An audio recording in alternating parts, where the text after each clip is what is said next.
சுப்பிரமணிய சாமி என்பார், கார்த்திகேயன் என்பார், சுவாமிநாதன் என்பார், முக அமுதன் என்பார், பாலசுப்பிரமணியன் என்பார், கருணாகரன் என்பார், கதிர்காம கந்தன் என்பார், கதிர்வேல சுவாமி என்பார், சேனாதிபதி என்பார், கதிர்வேலன் என்பார், பரமகுரு என்பார், முத்துக்குமாரன் என்பார், சூரனை கூறு போட்டவனாம், சுனாமியை விரட்டி விட்டவனாம்,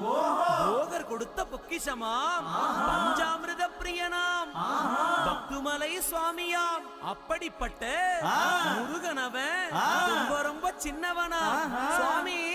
சின்ன சின்ன முருகைய